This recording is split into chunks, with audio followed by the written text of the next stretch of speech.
खबरों का आपको बता दें कि एक बड़ी खबर इस वक्त मिल रही है कि भूपेंद्र यादव जो प्रभारी महासचिव हैं भारतीय जनता पार्टी के बिहार के, उनके साथ बिहार बीजेपी के अध्यक्ष संजय जायसवाल ने जेडीयू के अध्यक्ष आरसीपी सिंह से मुलाकात की है। बंद कमरे में तीनों नेताओं के बीच बातचीत हुई है और ये माना जा रहा है कि मंत्रिमंडल विस्तार को लेकर ये बातचीत हो सकती है।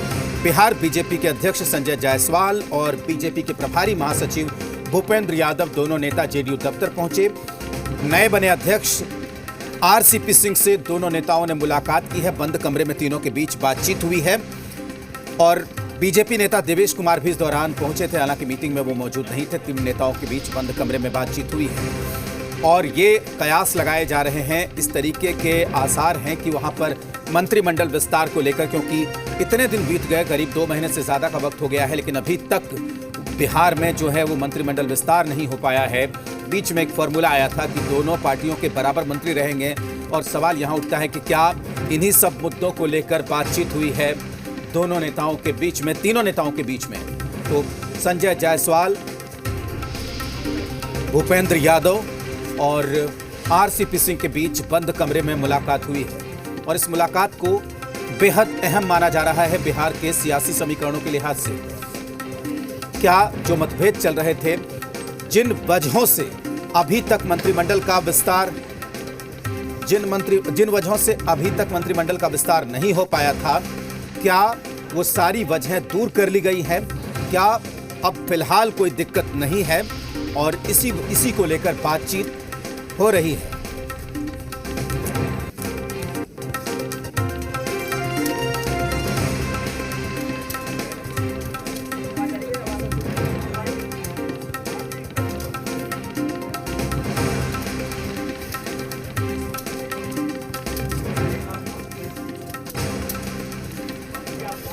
और जी मीडिया संवाददाता आशुतोष चंद्रा इस वक्त हमारे साथ जुड़े हुए हैं। आशुतोष से बात करते हैं। आशुतोष, का ये मान लिया जाए इस मुलाकात के बाद कि अब तक जो दिक्कतें आ रही थी, तीनों नेताओं के बीच जो बातचीत हुई है उससे बात की, मंत्रिमंडल विस्तार नहीं हो पा रहा था बिहार में, लगता है आशुतोष से हमारा संपर्क टूट गया। हम बात करने की कोशिश करेंगे आशुतोष से दोबारा, लेकिन हम आपको बता दें कि यहाँ पर जिस तरीके से तीनों नेताओं के बीच मुलाकात हुई है बंद कमरे में, उसके बाद अब ये माना जा रहा है कि तीनों नेताओं के बीच में मंत्रिमंडल विस्तार को लेकर बातचीत हो सकती है। और आशुतोष हमारे साथ जुड़ेंगे, आशुतोष से हम बात करेंगे कि आखिर तीनों नेताओं के बीच क्या बात हुई होगी, क्योंकि वहाँ पर कई बार ऐसा होता है कि बातचीत का पता चल जाता है सूत्रों के हवाले से कि आखिर किन मुद्दे पर तीनों नेताओं के बीच बातचीत होगी। हालांकि ये भी हो सकता है कि आरसीपी सिंह नए अध्यक्ष बने हैं तो ये भी कह दें भूपेंद्र यादव बाहर निकल के, या फिर संजय जायसवाल की औपचारिक मुलाकात थी, हम बधाई देने के लिए आए थे, नए अध्यक्ष से मुलाकात करने आए थे औपचारिक तौर पर। लेकिन ये जाहिर सी बात है कि जब दो राजनेता मिलते हैं तो सियासत की ही बात होती है और यहाँ पर जो सबसे बड़ा मुद्दा है वो मंत्रिमंडल विस्तार का हो सकता है। तो बिहार बीजेपी के प्रदेश अध्यक्ष संजय जायसवाल और प्रभारी महासचिव भूपेंद्र यादव मिलने पहुंचे हैं जेडीयू के दफ्तर। जेडीयू अध्यक्ष आरसीपी सिंह से और बंद कमरे में तीनों नेताओं के बीच मुलाकात हुई है।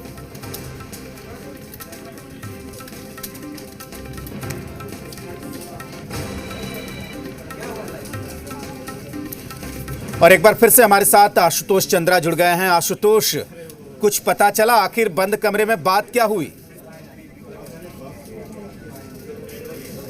देखिए जरूर, अभी मीटिंग खत्म हो चुकी है और हम तस्वीर आपको दिखा दें। अभी प्रेस से बात भी करेंगे। तो आपको बता दें कि वहां पर कुछ तकनीकी दिक्कतें आई हैं। आशुतोष से पूरी तरह से तैयार हैं, लेकिन वहां पर कुछ लीडर बाहर निकल गए हैं, बातचीत खत्म हो गई है और आशुतोष अपडेट लेने के लिए वहां पर दौड़ पड़े हैं। आपने देखा लाइव तस्वीरों के जरिए कि किस तरीके से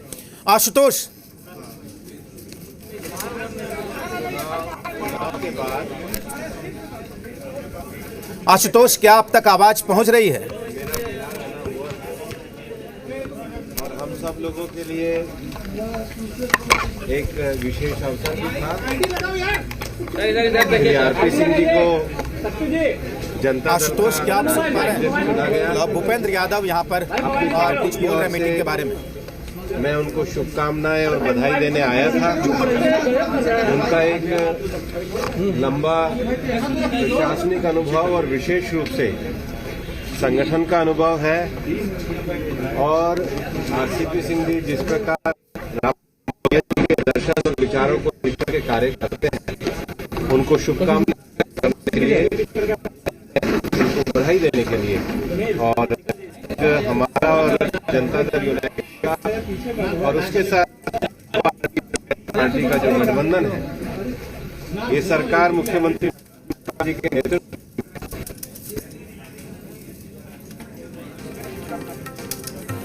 तो हमने आपको पहले ही बताया था कि रणनीतिकार हैं, मंझे हुए राजनेता हैं, बाहर निकलकर ये नहीं कहेंगे कि उन्होंने मंत्रिमंडल विस्तार को लेकर बात की है।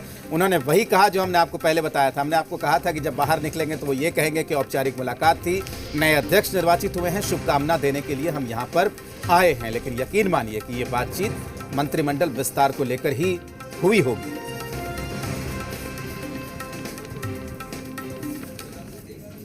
आगे बढ़ेंगे, आपको बता दें कि जब से नई सरकार बनी है तो कामकाज की चर्चा भी यहां पर लगातार हो रही है।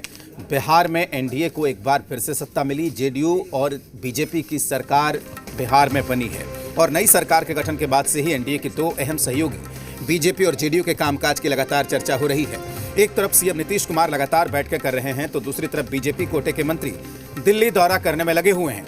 शपथ लेने के साथ ही सीएम नीतीश कुमार एक्शन में आ गए और रोजाना विभागों के साथ कामकाज की समीक्षा कर रहे हैं। सीएम कानून व्यवस्था को लेकर अब तक 5 बैठकें कर चुके हैं, जबकि बीजेपी नेता दिल्ली दौरा करने में जुटे हैं।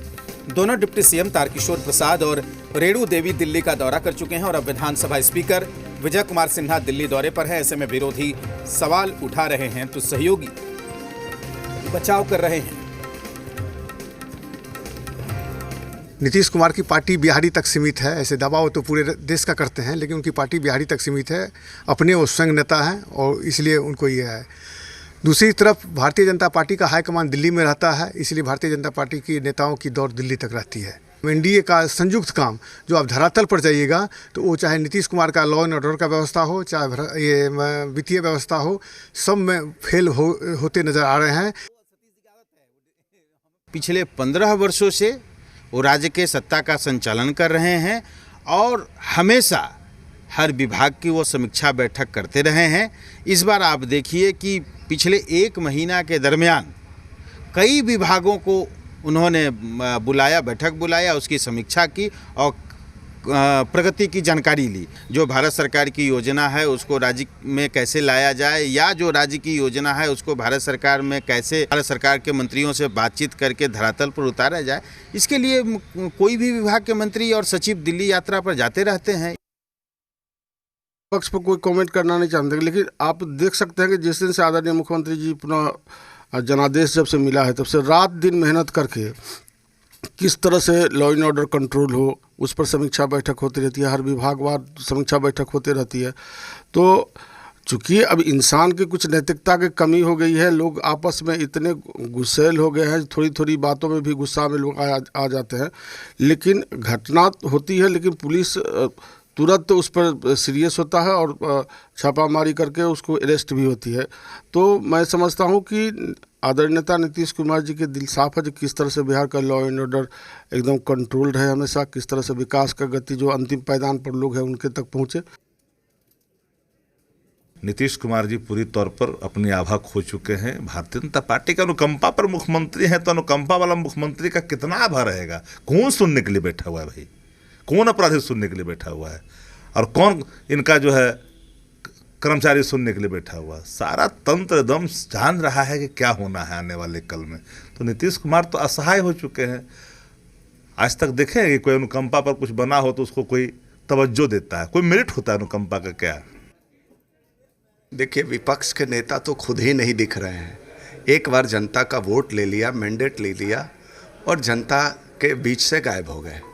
रही बात एनडीए के एक नेता हैं बिहार के अंदर, वो है आदरणीय नीतीश कुमार जी। आदरणीय नीतीश कुमार जी के नेतृत्व में बिहार में सरकार चल रही है और जनता ने पूरी विश्वास के साथ नीतीश जी को मैंडेट दिया है और उस मैंडेट और उस विश्वास का